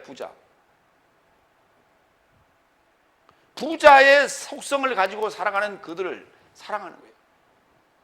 예수님은 오늘 지금 왜 이렇게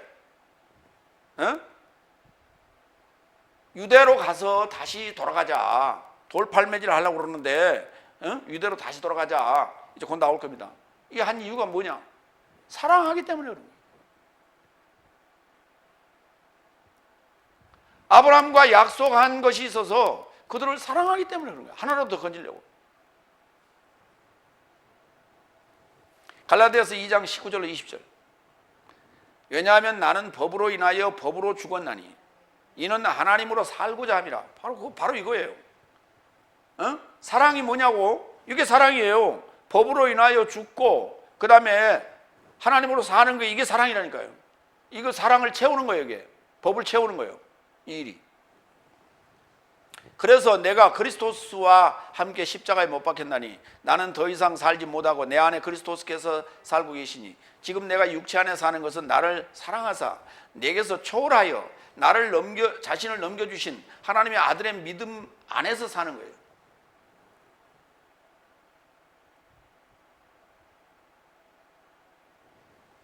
법으로 인하여 법으로 죽었나니 법으로 인하여 죄의 법으로 인하여 사망의 법으로 죽었나니 이는 하나님으로 살고자 함이라. 하나님으로 산다는 게 뭐예요? 생명의 성령의 법으로 사는 거예요. 생명의 성령의 법을 채워야 된다니까 내 안에다가. 뭘로? 지식으로 채워야 돼요.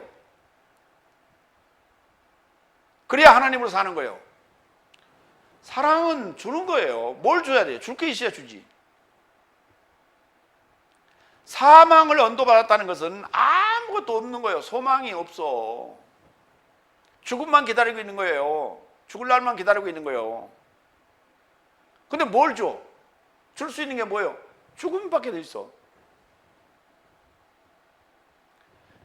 생명의 성령을 받지 않고 그리스도와 함께 십자가에 죽고 살아 생명의 성령을 받지 않은 자가 줄 수 있는 게 뭐예요? 사망이요. 그러니 그 설교가 영양가가 없을 수밖에 없고 구원의 원리가 없을 수밖에 없죠. 그러니까 이렇게 얘기해요. 2000년 전에 예수님께서 오셔서 우리의 죄를 다 십자가에 못 박아버리고 율법도 폐지해버리고 그렇게 얘기하는 사람도 있고 율법을 완성해버렸고 그러니 우리는 예수를 믿기만 하면 구원. 그렇게 싸구려 구원이 어디가 있어. 그래갖고 어떻게 초월을 해요?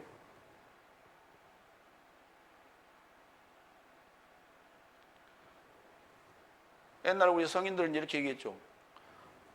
황금을 돌같이 보라. 그게 됩니까? 그게 되려면요 초월을 해야 돼요.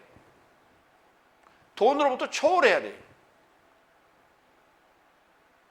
그 돈으로부터 초월하려면 어떻게 해야 돼요? 저 산중에 들어가 살아야지.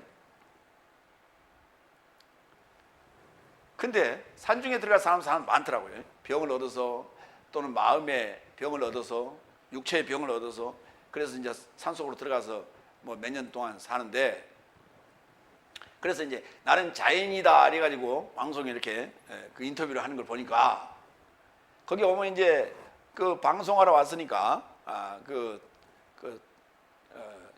취재하러 온 사람한테 이제 자기가 사는 걸 보여주잖아요. 그러면서 같이 음식도 만들어서 먹고 그러는데 보니까 아이고 뭐 음식 만들어 보니까 별거 다 있어. 양념이고 뭐고 뭐 다 있어. 우리 찬장에 우리 냉장고에 있는 것보다 더 많아. 그거 다 뭘로 가지고 샀어? 다 돈 주고 산 거 아니에요? 뭐 집에서 보내줬거나 아니면 자기가 또 뭐 거기서 경제활동을 해가지고 구입을 했거나 이랬단 말이에요. 돈을 초월한 게 아니잖아.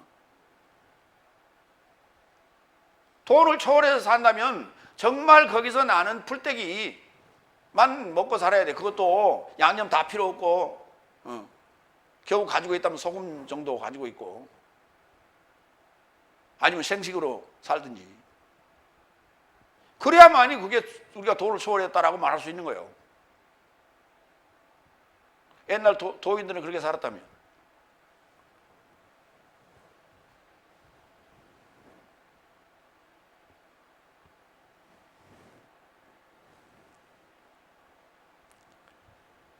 나를 사랑하사 내게서 초월하여 자신을 넘겨주신 나와 같은 게 아니란 말이에요. 나를 초월한 거예요.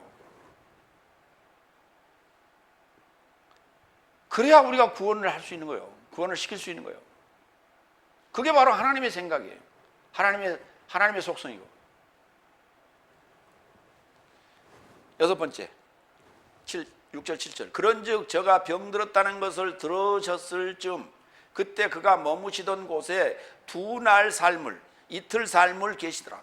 이것을 결합한 후에 제자 삶에게 말한다. 다시 유대에 이르고자 이동하자. 아니 지금 나자로서 살려야 되잖아요. 나자로서 지금 구원시켜야 되잖아요. 근데 그 내버려 두고 지금 어디로 가겠다는 거예요? 응? 자, 그걸 이제 6절을 보면 이런 얘기예요. 병들었다 함을 듣고 이틀 삶을 머무시다가 그랬는데 탈바꿈의 날 삶을 머무셨어요. 이틀을 거기 머무셨다는 얘기는 탈바꿈의 삶을 머무셨어요.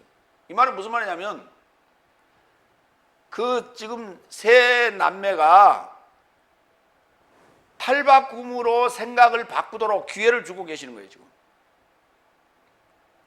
그래서 다시 지금 어디로 가느냐? 실존의 출현을 소망하는 자들에게로 이동하고자 했어요. 그러니까 일반적으로 보면 이 문장을 예수님께서 지금 갑자기 몸을 사리는 것인가? 아니면은 여유로움을 지금 보여주시는 것인가? 오늘 지금 이 내용상으로 보면은 좀 이제 이 이하의 내용까지 연결하면 여유로움이에요. 그러니까 예수님 생각에는 두 가지가 지금 겹쳐 있는 거예요. 어제 있던 그 지금 유대인들 자기를 돌팔매질을 하려고 하던 그들을 잠시 지금 피해서 지금 여기 지금 베타니아에 와 있는 거거든. 가난한 집에 와 있어 지금. 지금 가난한 집에 와 있다는 얘기는 무슨 말이냐면 예수님이 아직 지금 배가 지금 덜 찼다는 얘기예요. 배가 배고프다는 얘기예요.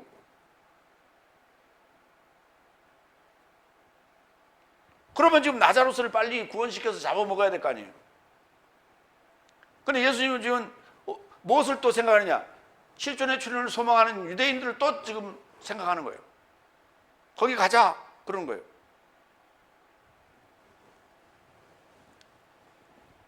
그러니까 이제 제 아들이 이렇게 얘기합니다. 세 번째, 요한복음 11장 8절로 11절. 날의 시간이 12이니 잠든 나자로스를 깨우러 가자. 이건 예수님이 하신 말씀이고. 일곱 번째, 8절. 제 아들이 제자 삶이 그에게 말한다. 랍비, 지금 유대인 삶이 돌팔매질 하려고 당신을 찾는데 거기에 다시 돌아가시렵니까? 그랬어요.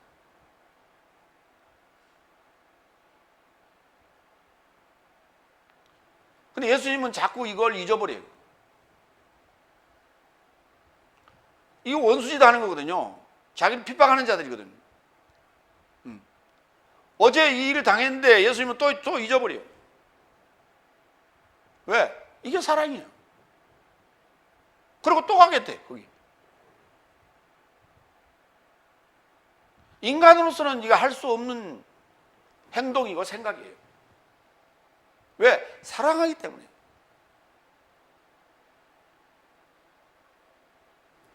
그러니까 나자로스를 보면서 그리고 지금 그 마리아와 마르다를 보면서 뭐가 문득 생각나느냐? 어제 나를 지금 돌팔매질하고 핍박했던 그들이 또 생각난 거예요.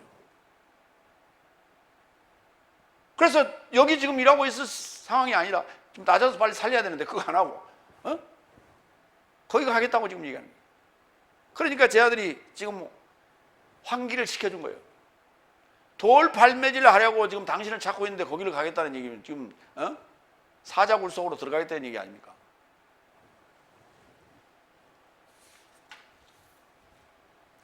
요한복음 10장 30절로 33절에 이 사건이 있었죠. 나와 아버지는 하나이다. 그런즉 유대인 삶이 그를 돌팔매질하려고 다시 돌 삶을 들었다. 두 번째 든 거예요. 예수께서 저 삶에게 답변하시다. 나의 아버지에게서 많은 좋은 사역 삶을 네 삶에게 보여줬는데 그 삶의 어떤 사역을 인하여 나를 돌팔매질하는가?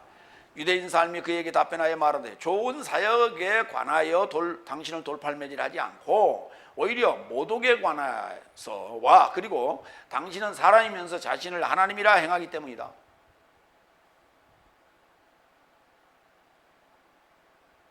어쩌면 지금 당신은 사람이면서 자신을 하나님이라 행하기 때문이다 라는 이 소리를 자꾸 듣고 싶은가 봐요, 예수님.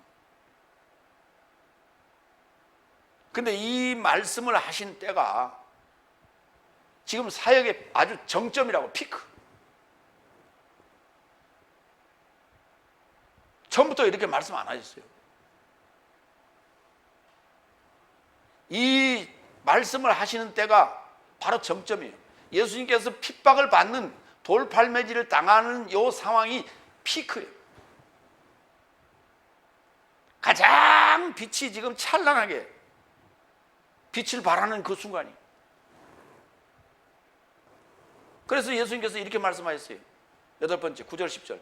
예수께서 답변하시되 날의 시간 삶이 12삶이 아니냐. 이 단어가 헤메라라는 단어예요. 낮이라고도 번역하고 날이라고도 번역했어요. 예, 원래는 날이라는 단어예요. 날의 시간 삶이 12삶이 아니냐. 12이 무슨 뜻이라 그랬어요? 어? 부한 것으로 탈바꿈한 거죠. 부한 것이 탈바꿈 되면 빛으로 부해져요. 그래서 부한 것으로 탈바꿈한 거예요. 빛에 부한 것으로 탈바꿈하는 거예요. 그런가 하면 12이라는 단어를 한문을 겹쳐놓으면 이게 왕자가 돼. 빛은 빛인데 가장 밝은 빛, 왕빛이요, 왕빛. 벌 중에서 가장 큰 벌, 오늘 왕벌이라고 하잖아요. 이거는 지금 왕빛이요. 그리고 삶이라고 복수로 써놨어요. 누가 만일 날 안에 활보한다면 이 세상의 빛을 보기 때문에 부딪히지 않는다. 그랬어요. 당연하죠.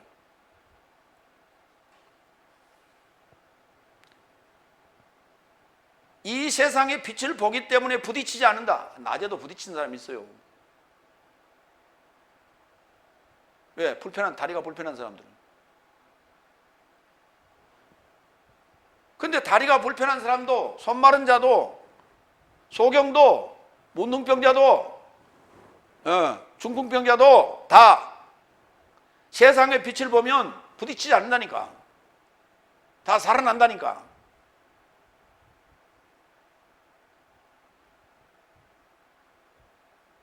부딪히는 것은요, 캄캄해서요, 앞이 잘 안 보여서 부딪히는 거예요. 그러나 누가 만일 밤 안에 활보한다면 빛이 그자 안에 없기 때문에 부딪힌다. 여기 보세요. 지금 9절만 보면 밖에서 환하게 비추는 저 정오의 태양빛처럼 우리가 이해할 수 있죠. 그런데 밤이라는 단어 10절에 뭐라고 그랬냐면, 그러나 누가 만일 밤 안에 활보한다면 빛이 그자 안에 없기 때문에 부딪힌다 그랬어요.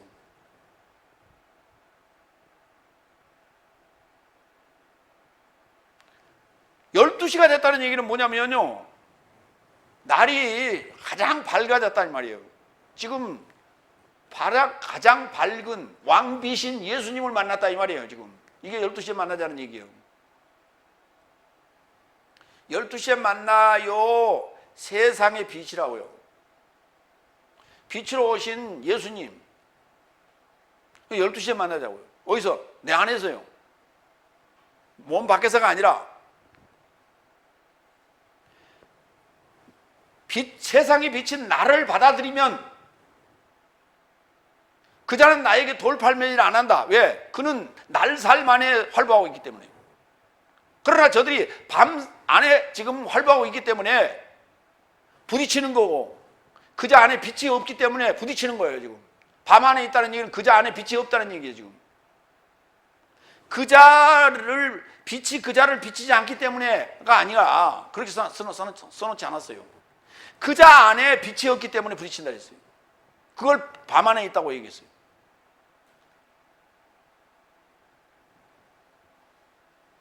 샛별이 떠오르기까지 그랬죠. 샛별이 떠오른다는 말은 무슨 말이에요? 여명이 밝아오는 거예요. 동터온다는 얘기예요. 어둠이 지나가고 이제 아침이 밝아온다는 얘기예요. 그게 샛별이 떠오르기까지 그랬어요. 샛별이 어디서 떠올라요? 하늘에 떠오르죠. 근데 그 하늘이 바로 내 속의 하늘이란 말이에요. 12시에 그 태양빛, 강렬한 태양빛, 밝은 태양빛이 내리쬐는 그 순간이 바로 내 안에, 내 하늘에 지금 정오라고.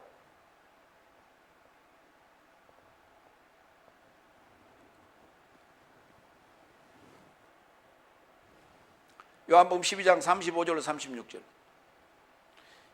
그런즉 예수께서 저 삶에게 언급하시되 아직 잠시 동안 빛이 네 삶과 함께 있으니 네 삶이 빛을 소유하기까지 어둠이 네 삶을 붙잡지 않게 하려고 활보하라. 그러나 어둠 안에 활보하는 자는 그가 어디로 가는지 알지 못하였도다. 네 삶이 빛을 소유하기까지 빛에 이르고자 빛의 아들이 되고자 믿으라. 그리고 저는 이것을 전하시고 저 삶으로부터 떠나가셔 감추어졌다. 그러면 감추어졌다는 얘기는 다시 어둠인 거예요. 그럼 빛을 찾아서 빛에 이르고자 빛을 소유하기까지 빛의 아들이 되고자 믿어야 되는 거예요. 그 믿는다는 말은 무슨 말이냐면 어둠이 물러가는 거예요. 점점 어둠이 물러가. 어둠이 물러간다는 얘기 무슨 말이에요? 무지가 점점 사라지는 거예요. 뭐 때문에? 생명의 성령의 그 법이 나를 채워주기 때문에 어둠이 점점 물러가고 빛이 날이 점점 채워지는 거예요. 빛으로 충만하게. 이게 사랑이에요. 그걸 사랑이라고 그래요. 그걸 아가페라는 사랑이라고 그래요. 내가 하나님 주여 요거 좀 해주세요. 요거 나 좀 도와주세요. 그럴 때 손길을 뻗어주는 게 그걸 사랑이 아니고,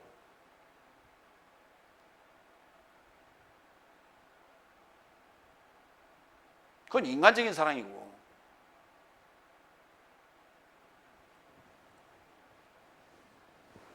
아홉 번째 11절.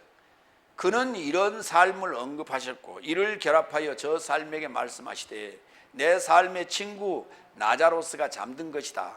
아직은 친구라고 그랬어요. 친구 이제는 친구라고 불렀어요.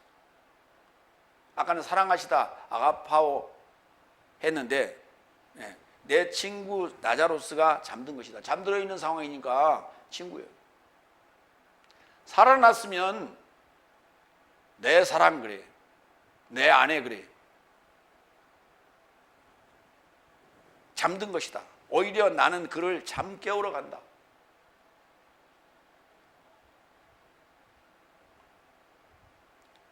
우리 말에도 이 잠잔다는 말이 잠들었다는 얘기가요, 죽은 사람에게 써요. 고이 잠드소서. 그는 여기 잠들다. 평생을 국가를 위해서 헌신하다가 여기 잠들다. 이런 말씀. 우리 말로 그렇게 써요. 그런데 성경에도 그 유사한 얘기를 표현을 했다니까요. 코이마오라는 단어예요. 코이마오. 잠들다는 단어예요. 이 단어가 쓰인 데서 두 군데만 보겠습니다. 사도행전 13장 36절 37절. 왜냐하면 다비드는 실제로 이기적인 세대에 하나님의 목적에 수종들다가 잠들었고, 그러니까 다비드가 지금 삶을 살다가 잠들었다고요. 잠들었고 저 아버지 삶을 향하여 더해졌고 그가 부패를 보았다. 저 아버지 삶이라면 조상 삶을 향해 그 말이에요. 아버지 삶을 향하여 더해졌고 그가 부패를 보았다. 그러나 그를 하나님은 부패를 보지 않게 일으키셨다 그랬어요. 다윗도 언제 일으켰어요? 다윗을 언제 일으켰어요? 다윗을 언제 일으켰냐고.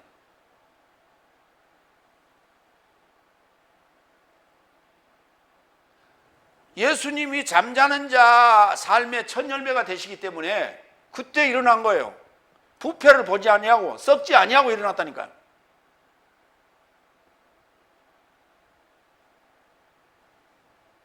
썩지 아니하고 일어날 수 있는 우리 육체의 상태를 대개 3일로 본단 말이에요. 3일로 봐. 왜 3일로 보느냐 하면 3일 정도는 사후강직 상태에 들어가요. 모든 육체가 딱 죽으면 숨이 딱 끊어지는 순간에 사후강직 상태로 들어갔다가 그게 한 3일 지나면 그때부터 세균이 활동을 하기 시작합니다. 그때부터 부패에 들어가는 거예요. 그렇기 때문에 3일 정도는 살아날 수 있는, 부패를 보지 않고 살아날 수 있는 상태가 돼. 그래서 3일이라는 말을 쓰는 거예요. 일반적으로는 그래서 우리가 3일장을 하는 이유도 그런 데 있어요.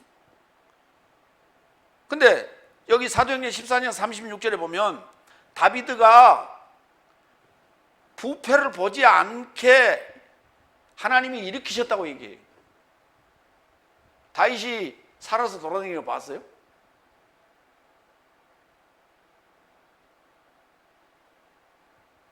그러니 이해가 안 되는 얘기 아닙니까? 네. 고린도전서 15장 18절로 20절 보겠습니다. 아마 그리스도스 안에서 잠자는 삶도 망하였도다 그랬어요. 뭐 하면 그 앞에 17절에 그리스도께서 살지 못했다면, 그리스도께서 십자가에 죽으시고 살지 못했다면 아마 그리스도스 안에서 잠자는 삶도 망하였도다. 19절 만일 그리스도스 안에서 내 삶이 이 생명 안에 있기만 소망하는 것이라면 모든 사람 중에서 내 삶은 더욱 불쌍한 삶이다. 그러나 지금 그리스도스께서 죽음 삶에서 일으켜진 것이니 잠자고 있던 삶의 첫 열매가 되었다.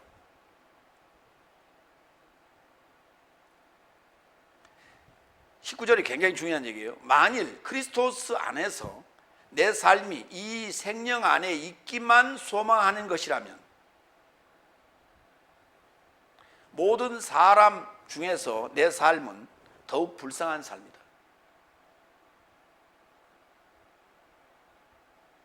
이건 지금 아무런 삶을 살고 있지 않는 거예요. 그리스도스 안에서 잠자고 있는 삶도 지금 일하고 있는 겁니다. 성경에 지금 66권 안에 예언자로 사도로 명명된 자들이 기록되어서 우리에게 지금 들려주고 있는 이게 바로 그리스도 안에서 잠자는 삶이에요. 구약의 예언자들이다.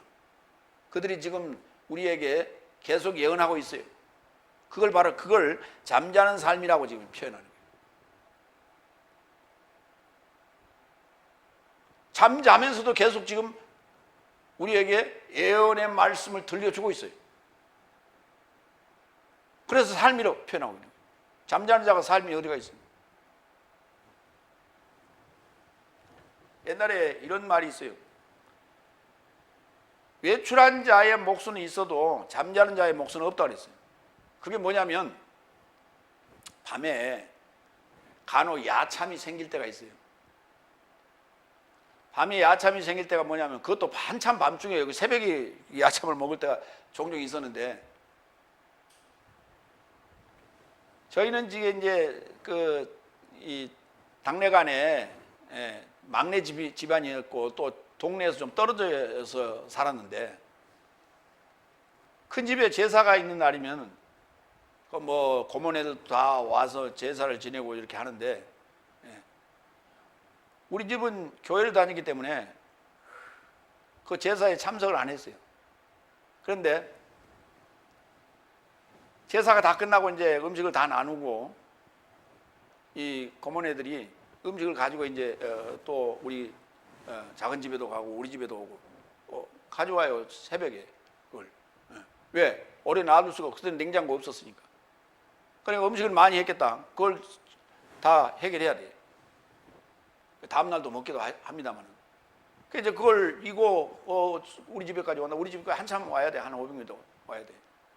그러면은 자다 말고 다 일어나서 그걸 음식을 먹어야 되는 거예요. 그런데 그때 그 자리에 참석하지 않은 외출한 자의 몫은 남겨놔. 근데 일어나 그런데 안 일어나잖아요. 그 잠자고 있는 자의 몫은 없는 거예요. 그러니까 잠자고 있는 자에 무슨 삶이 있냐고 그 말이요. 근데 성경은 뭐라 하냐면 잠자는 삶이라고 이렇게 표현한단 말이죠. 복수를 썼어요.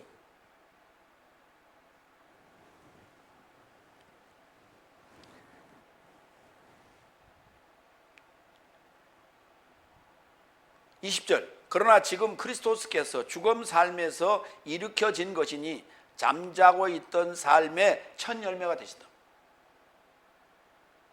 예수님이 오시기 전에 바람으로 불로 사자로 일했던 그 예언자들은 다 지금 그리스도 예수 안에 잠자고 있는 삶이에요. 그 잠자고 있는 삶이 예수님이 부활하실 때 같이 다 일어난다니까. 뭘 보지 아니하고, 부패를 보지 아니하고.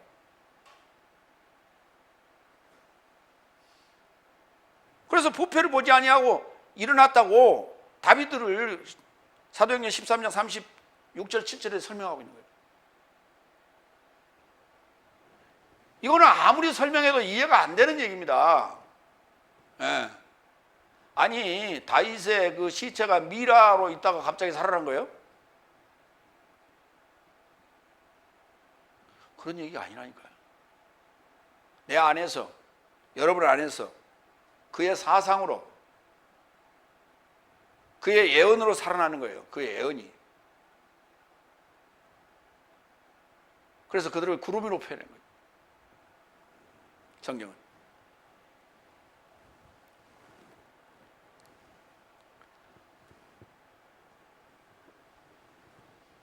열두 시에 만나요. 정오의 빛에 만나요. 뭐 때문에? 이게 구원이기 때문에. 이게 바로 구약의 예언이 하나로 연결하여 연통으로 살아나는 거예요. 그 잠들었다가 나로 인하여 살아나는 거예요. 그들은 연통을 예비하지 못했어요. 준비하지 마련하지 못했어요. 그러나 나로 인하여 그 연통이 살아나는 거예요. 그래서 하나가 되는 거예요. 구약과 신약이 하나가 되는 거예요. 완전한 빛으로, 완전한 자로. 그래서 그것이 사랑이에요. 그 사랑을 또 나누는 거예요. 완전한 자. 사랑은 완전한 거예요.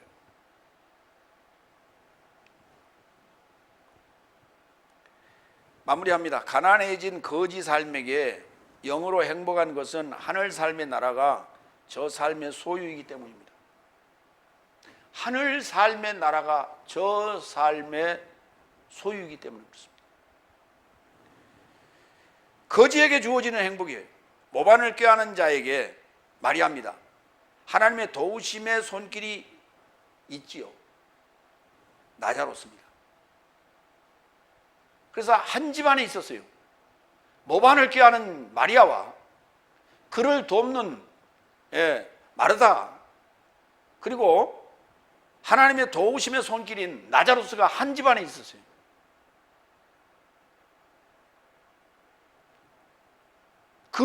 그 소망이 이루어지는 것은 바로 예수님이 거기에 나타나시죠. 그 가난한 집에 나타나신 거예요. 베타니아에 예수님이 나타나신 거예요. 거기서 유숙하게 되시는 거예요.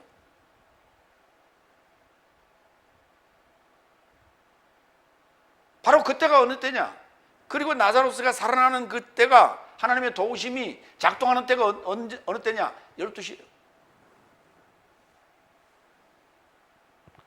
이제 우리는 이렇게 얘기합시다. 12시에 만나요. 뭐가 아니라 12시에 만나요. 세상의 빛이. 12시에 만나요. 세상의 빛이. 날의 12시에 세상의 빛을 만나는 거예요. 빛인 그가 잠자는 삶의 첫 열매가 되시는 거예요. 잠자고 있는 나를 깨우는 거예요. 언제예요? 그 시간이 12시예요. 왕으로 오시는, 왕 중에 왕으로 오시는 빛이 나를 깨우는 거예요. 모두가 다 12시에 주님을 만나서 그의 첫 열매가 살아날 때 그와 함께 살아나는 여러분 되시기를 바랍니다. 기도하겠습니다.